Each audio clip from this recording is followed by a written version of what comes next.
Olá e bem-vindos a mais uma conversa aprofundada. Sabe, tem uma pergunta que a gente passa a vida inteira tentando responder, né? Quem sou eu? A gente se define pelo trabalho, pela família, pelos hobbies, mas e se a nossa identidade mais fundamental não for nada disso? Hoje, a gente tem em mãos um material de estudo, uma lição de discipulado chamada A Minha Identidade em Cristo. E a nossa missão aqui é investigar o que esse mapa realmente revela. Não é para ficar só na teoria. A ideia é descobrir como essa nova identidade que a fé propõe pode de fato virar o jogo no dia a dia, na forma como a gente se enxerga, como lida com as coisas. Pois é, e esse é o ponto central. Porque, no fundo, entender quem você isso define tudo que você faz. E o que esse material propõe é uma mudança de fundação mesmo. Não é sobre adicionar um novo adjetivo à sua lista, tipo, agora também sou cristão. É sobre receber um RG espiritual completamente novo. E a nossa conversa hoje vai ser sobre decifrar as cláusulas desse novo documento. E a gente vai ver que algumas palavras antigas lá do grego, como zoe e sozo, guardam segredos que, nossa, transformam tudo. Excelente! Então vamos começar por aí, porque essa é a primeira grande provocação do material, né?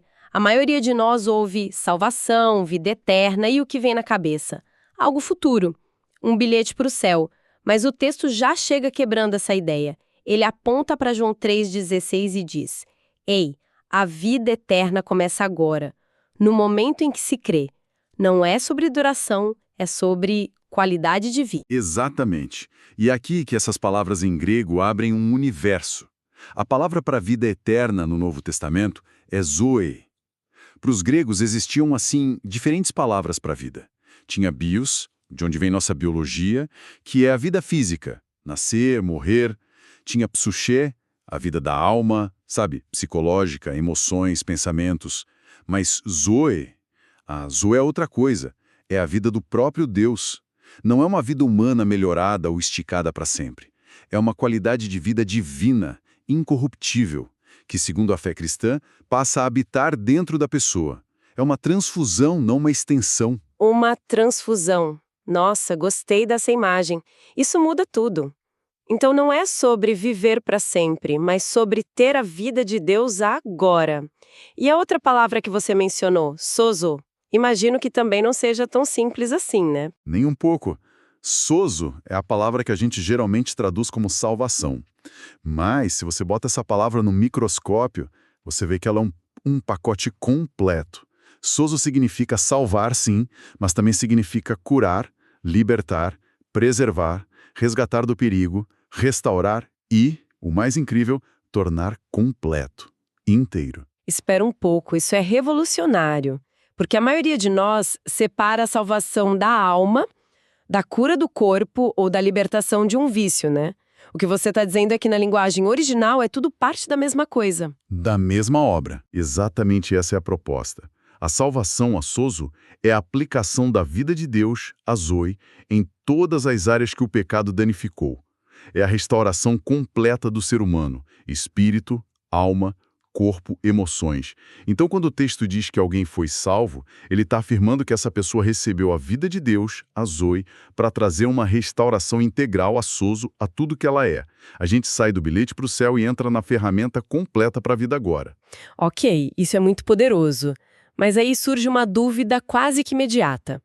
Se a salvação é esse presente completo, já recebido, como que a gente lida com uma passagem como a de Filipenses 2, que diz: desenvolvam a salvação de vocês com temor e tremor? Isso soa como trabalho, como esforço. Parece uma contradição, num tipo, é um presente, mas agora se esforce para valer a pena. É o ponto de confusão para muita gente e o material aborda isso de frente. A chave está no verbo grego traduzido como desenvolver, que é katergazomai. Ele não significa trabalhar para obter, mas sim trabalhar algo que já está aí até a sua conclusão. É operar, realizar, levar à sua expressão máxima. Tá, me dá um exemplo prático. Pensa num escultor que recebe um bloco de mármore. Um mármore de altíssima qualidade. A obra-prima em potencial já está ali, dentro da pedra. O trabalho dele não é criar o mármore, mas com a ferramenta dele ele vai revelar a estátua que está lá dentro. Um agricultor que recebe uma semente. A semente já contém todo o DNA da árvore.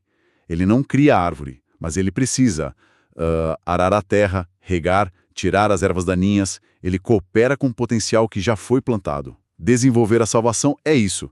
É cooperar com o que já foi depositado em nós. Entendi a lógica. Não é trabalhar para ser salva, mas trabalhar porque eu já sou salva. Mas na prática, essa linha parece muito tênue, sabe? Como uma pessoa evita escorregar de volta para uma mentalidade de preciso merecer ou tenho que fazer por onde. O medo de não estar fazendo o suficiente é muito real. Sim, é uma luta constante contra a nossa mentalidade de merecimento. E o próprio versículo dá resposta. Ele diz: desenvolvam a salvação, pois é Deus quem efetua em vocês tanto o querer quanto o realizar. É uma parceria. A gente entra com a cooperação, mas a energia, a vontade, a capacidade vem de Deus. É Ele quem está operando por dentro. E o temor e tremor não é medo de castigo, como se Deus estivesse com um chicote esperando um erro. É o respeito profundo, a reverência de quem está manuseando algo extremamente valioso. É o mesmo temor e tremor que um cirurgião sente numa operação delicada, sabe? Ah, sim, faz todo sentido visto por esse ângulo. Ok, essa ideia de cooperar com a salvação é fascinante. Mas para cooperar com algo, eu preciso saber quem eu sou nesse processo, certo? Qual é o meu papel, a minha identidade? E parece que é aí que o material realmente aprofunda. Ele propõe uma afirmação de fé muito direta. Sou o que a palavra de Deus diz que eu sou. Exato, e a passagem fundamental para isso é em 2 Coríntios 5,17. Se alguém está em Cristo, é nova criatura. As coisas antigas já passaram, eis que tudo se fez novo. O material então faz um contraste brutal, quase como rasgar um documento antigo e emitir um novo. De um lado, a velha identidade. Pecador por natureza, escravo do pecado, separado de Deus, uma identidade definida pela falha. Do outro lado, a nova identidade. Santo por posição, livre do domínio do pecado, reconciliado com Deus, filho amado. O ponto crucial é que isso não é poesia, é uma declaração legal, uma mudança de status no universo espiritual que precisa ser apropriada. E é uma lista e tanto, né? Mas sendo bem pragmática, como uma pessoa que se sente completamente derrotada numa segunda-feira de manhã, com boleto para pagar, problema no trabalho, como ela se apropria da ideia de que é, por exemplo, santo e filho amado? Como a gente conecta esses títulos tão grandiosos com a realidade pé no chão? Essa pergunta de $1 milhão. E a resposta está em tratar essas verdades não como sentimentos, mas como fatos. O material organiza essas facetas da identidade de uma forma que ajuda a gente a entender. Vamos pensar em 3 grandes áreas que essa nova identidade transforma. A primeira é a nossa relação com nós mesmos. Aqui entram conceitos como nova criatura, santo e curado e liberto. Ser nova criatura significa que a sua essência foi recriada. Não é uma reforma, é uma demolição e reconstrução. E santo? Essa palavra assusta. A gente pensa em alguém perfeito, que flutua. E essa é a confusão toda. Biblicamente, santo, ágios em grego, significa primariamente separado para um propósito específico. Pensa nos utensílios do templo. Eles eram santos não por serem de um ouro mais brilhante, mas por serem separados exclusivamente para o uso sagrado. A pessoa em Cristo é vista como santa por sua posição, por ter sido separada por Deus para Ele. Não tem a ver com desempenho moral perfeito, mas com pertencimento. É uma mudança de dono. Uau! Isso tira um peso enorme das costas. Então a santidade é um ponto de partida, não a linha de chegada. E a segunda área de transformação? É a nossa relação com os outros e com Deus. A identidade muda de órfão para filho e herdeiro. Isso significa acesso direto a Deus sem intermediários, com a intimidade de um filho com um pai amoroso. E se somos filhos, somos parte de uma família de Deus. Isso combate a ideia de uma fé individualista, solitária. Você não é um agente secreto tentando sobreviver sozinho. Você é parte de um corpo. E mais, cada membro dessa família recebe uma função. Somos ministros da reconciliação. Gosto disso. Não é um título para pastores e líderes, mas uma função para todo mundo. Ser um agente de reconciliação onde quer que esteja. E a terceira área? É a nossa posição diante do mundo e das adversidades. Aqui as definições são sobre autoridade. A pessoa passa a ser vista como o templo de Deus, ou seja, o próprio Espírito Santo mora nela. Pensa na implicação disso. A presença de Deus não está mais trancada num prédio, está andando por aí, dentro das pessoas, no supermercado, no escritório.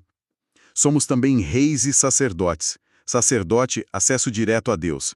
Rei, autoridade espiritual para governar sobre as circunstâncias, em vez de ser governado por elas. E por fim, guerreiros e mais que vencedores. Não nega que existem batalhas, mas garante o resultado final. É uma mudança de perspectiva de vítima para vitoriosa, de reativa para proativa. Mas sabe, tão importante quanto saber quem você é, me parece ser saber quem você não é mais. Acho que é aí que as correntes realmente se quebram. Sem dúvida. É a parte da faxina mental. O material chama isso de verdades que libertam e resume em 4 grandes eu não sou mais. O primeiro é: não sou mais escravo do pecado. A base é Romanos 6. A ideia é que o poder dominador do pecado foi quebrado na cruz. A tentação ainda bate à porta, mas a escravidão, a obrigatoriedade de ceder, foi abolida. Você não é mais um fantoche. E a diferença é sutil, mas define tudo. Não é que você nunca mais vai errar, mas que o erro não é mais o seu chefe. Qual o segundo? Não sou mais escravo do sistema deste mundo. Isso significa ser livre dos seus valores, das pressões por status, aparência, consumo. Seu valor não é mais definido pela cultura ao redor.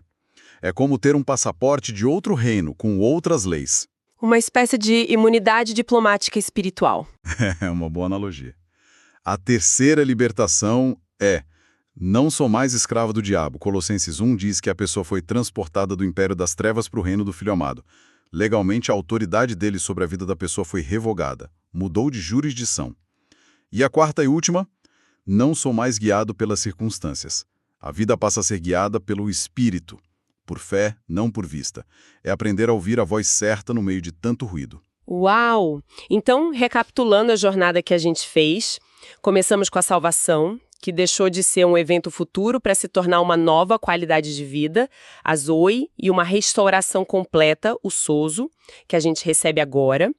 E essa salvação nos entrega uma identidade totalmente nova, um RG espiritual que já está pronto. O nosso trabalho, então, é ler esse documento todos os dias, acreditar no que ele diz e rejeitar as mentiras antigas. Acreditado e vivido.